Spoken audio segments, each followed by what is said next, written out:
ગુજરાતમાં એક દીકરી એવી છે જેમણે ડિગ્રી તો ઇન્ફોર્મેશન ટેકનોલોજીની લીધી છે, જોકે દેશના અતુલ્ય વારસાનું ગૌરવ ટકાવી રાખવા આઈટી કંપનીમાં જોબ કરવાને બદલે ટેગ લીધી છે હસ્તકલાને જીવંત રાખવાની।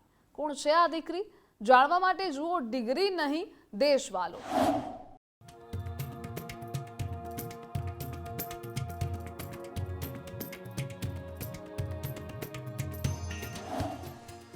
અભ્યાસ આઈટી સુધીનો, જો કે લક્ષ્ય સંસ્કૃતિની સુવાસ સાત સમુંદર પાર પહોંચાડવા સુધીનો।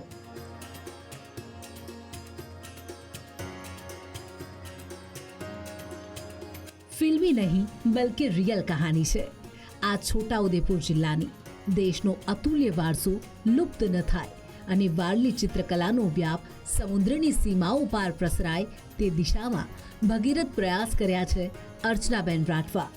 ઇન્ફોર્મેશન ટેકનોલોજી સુધીનો તેમણે અભ્યાસ કર્યો છે, જો કે પારંપરિક આદિવાસી હસ્તકલાને તેમણે જીવંત રાખવાનું બીડું જે રીતે ઝડપ્યું છે તે વાસ્તવમાં કાબિલે તારીફ સમા છે।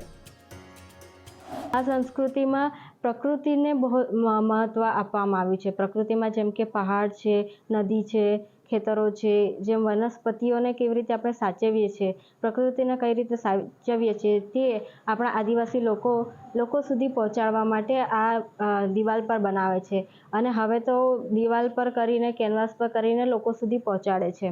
અને આ મને આપણી આદિવાસી કલામાં મને ખૂબ જ રસ પડ્યો અને મને નાનપણથી આ પેઇન્ટિંગમાં ખૂબ રસ હતો।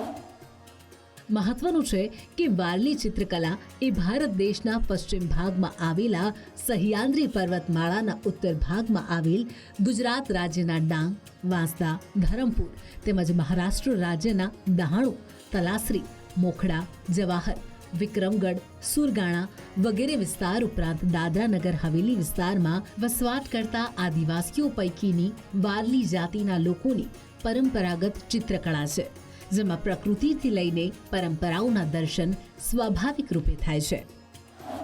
અર્ચનાએ અભ્યાસ કર્યો છે, આઈટીનો કર્યો છે, પણ એને આ સંસ્કૃતિ જળવાઈ રહે એના માટે વારલી પેઇન્ટિંગ કરે છે અને આગળ લોકોને બધાને પ્રોત્સાહિત કરે છે અને અમે બહુ જ ગૌરવ અનુભવીએ છીએ કે આ વારલી પેઇન્ટિંગ આગળ જાય અને લોકો સુધી જાય અને લોકો શીખે એને, એટલા માટે અમે એને બહુ પ્રોત્સાહિત કરીએ છીએ।